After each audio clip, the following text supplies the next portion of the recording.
the Catholic Men's Podcast, helping you find good works of literature for the Catholic gentleman. My Own True Ghost Story by Rudyard Kipling, author of The Jungle Book.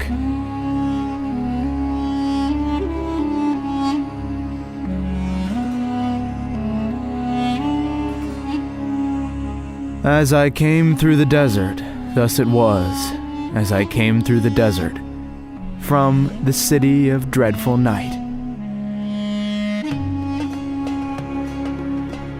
Somewhere in the other world, where there are books and pictures and plays and shop windows to look at, and thousands of men who spend their lives in building up all four, lives a gentleman who writes real stories about the real insides of people, and his name is Mr. Walter Besant. But he will insist upon treating his ghosts, he has published half a workshop full of them, with levity. He makes his ghost seers talk familiarly and in some cases flirt outrageously with the phantoms.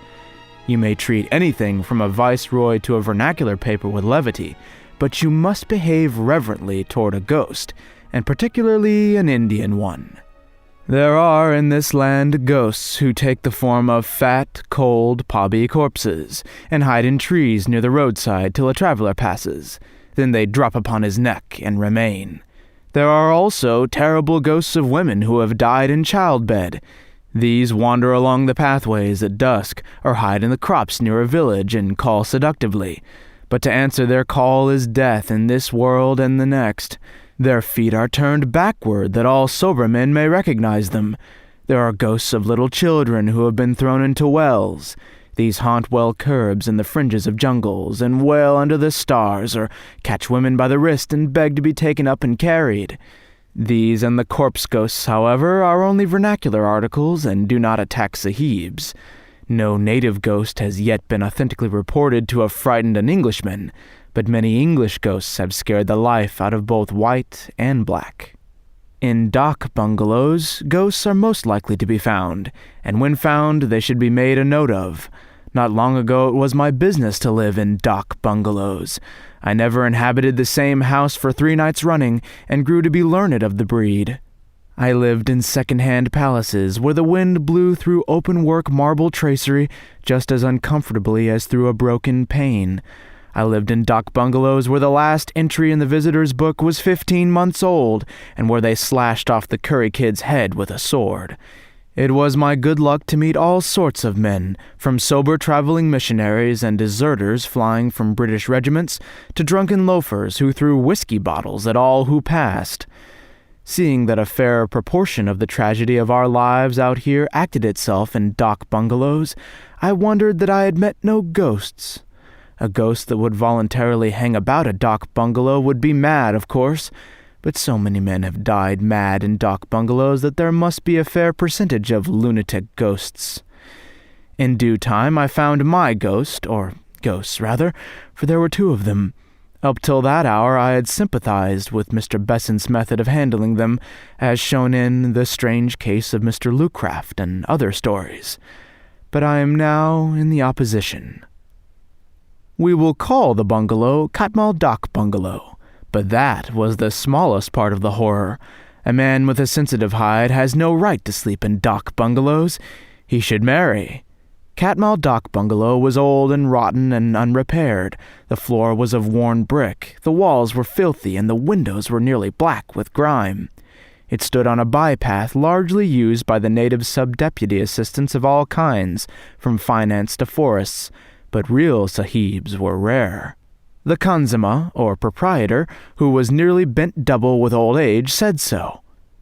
When I arrived, there was a fitful, undecided rain on the face of the land, accompanied by a restless wind, and every gust made a noise like the rattling cry of dry bones in the stiff, toddy palms outside. The proprietor completely lost his head on my arrival. The day was shutting in, and he ran out to get me food. He did not go through the pretense of calling it khana, man's victuals.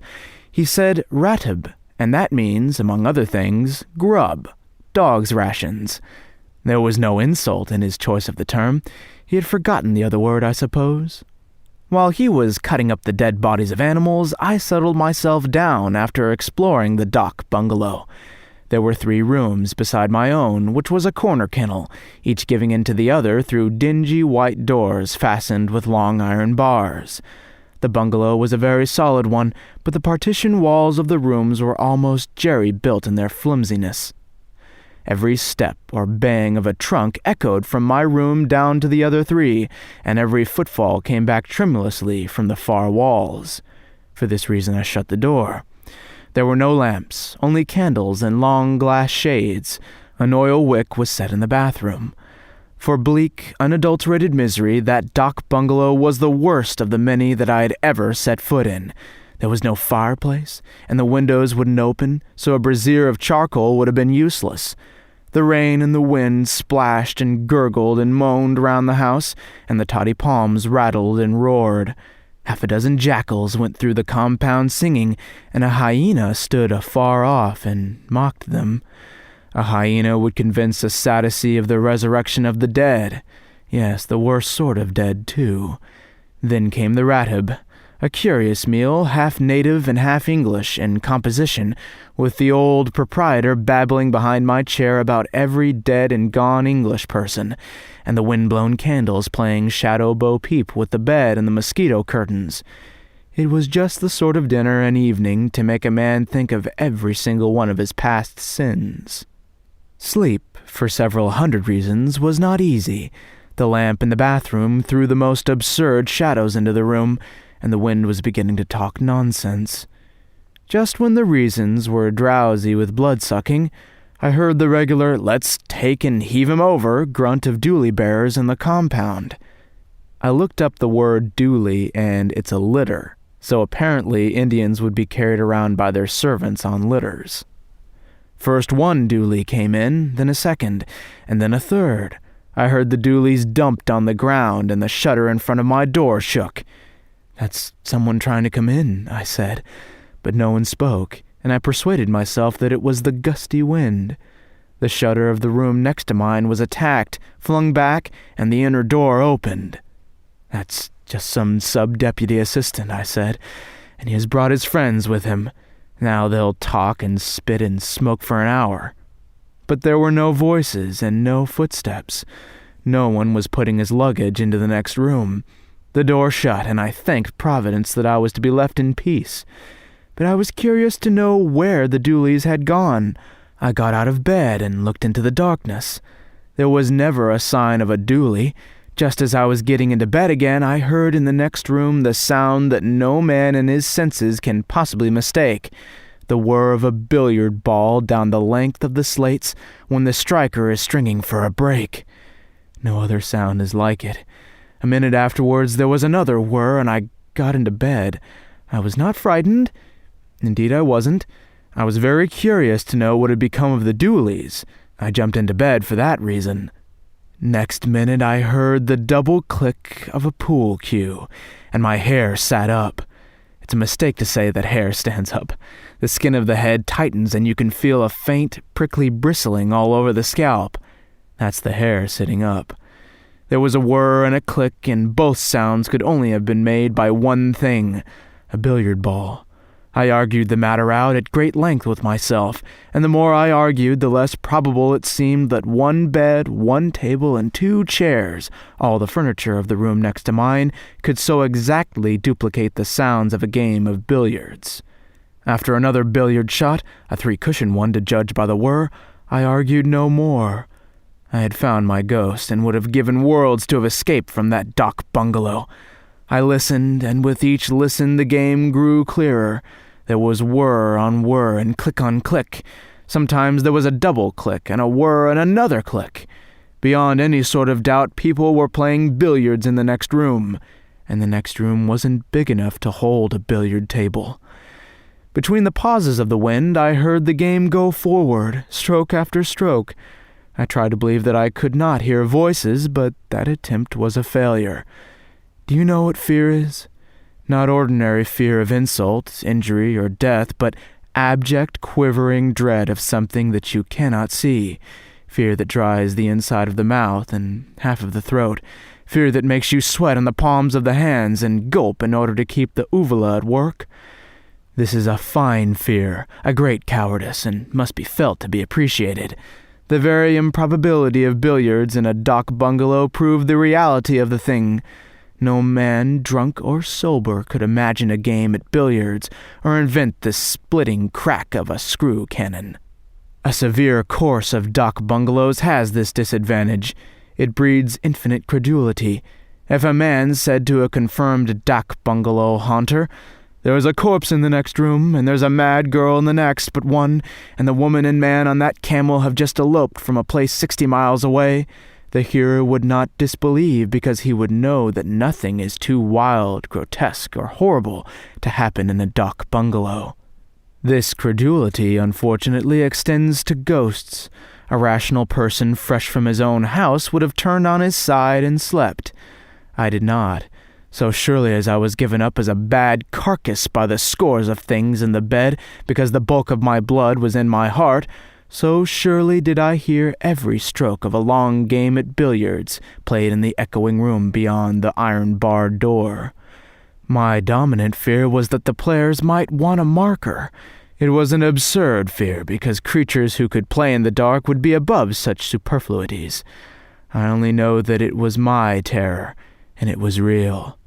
After a long, long while the game stopped and the door banged. I slept because I was dead tired. Otherwise I should have preferred to have kept awake. Not for everything in Asia would I have dropped the door bar and peered into the dark of the next room. When the morning came, I considered that I had done well and wisely, and inquired for the means of departure. "By the way, Khansamah," I said, "what were those 3 doolies doing in my compound in the night?" "There were no doolies," said the Khansamah. "I went into the next room, and the daylight streamed through the open door. I was immensely brave. I would at that hour have played Blackpool with the owner of the big black pool down below." "Has this place always been a dock bungalow?" I asked. "No," said the Khansamah. 10 or 20 years ago. I've forgotten how long it was a billiard room." What?" "A billiard room for the sahibs who built the railway. I was Khansamah then in the big house where all the railway sahibs lived, and I used to come across with brandy shrub. These 3 rooms were all one, and they held a big table on which the sahibs played every evening, and the railway runs, you say, nearly to Kabul." "Do you remember anything about the sahibs?" It is long ago, but I remember that one sahib, a fat man and always angry, was playing here one night, and he said to me, 'Mangal Khan, brandy pani do?' And I filled the glass, and he bent over the table to strike, and his head fell lower and lower till he hit the table, and his spectacles came off, and when we, the sahibs and myself, ran to lift him, he was dead. I helped to carry him out. He was a strong sahib, but he is dead, and I, old Mangal Khan, am still living by your favor." That was more than enough. I had my ghost, a first-hand authenticated article. I would write to the Society for Physical Research. I would paralyze the empire with the news. But I would, first of all, put 80 miles of assessed cropland between myself and that dock bungalow before nightfall. The Society might send their own regular agent to investigate later on. I went into my own room and prepared to pack after noting down the facts of the case. As I smoked, I heard the game begin again, with a miss in baulk this time, for the whir was a short one. The door was open, and I could see into the room. Click, click. That was the pool cue. I entered the room without fear, for there was sunlight within and a fresh breeze without. The unseen game was going on at a tremendous rate, and well it might, when a restless little rat was running to and fro inside the dingy ceiling cloth, and a piece of loose window sash was making 50 breaks off the window bolt as it shook in the breeze.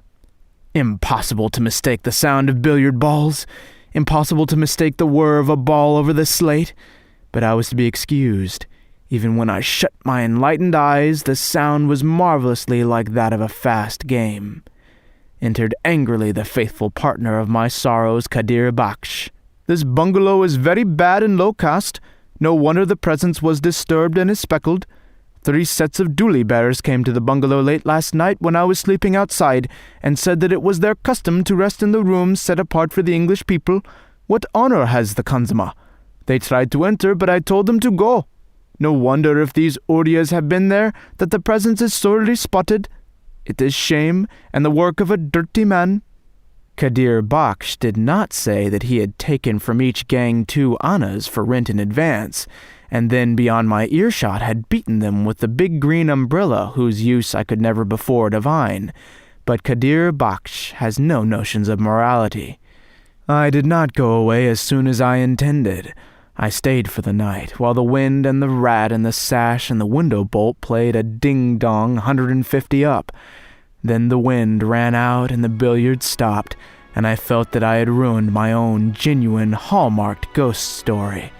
Had I only stopped at the proper time, I could have made anything out of it. That was the bitterest thought of all.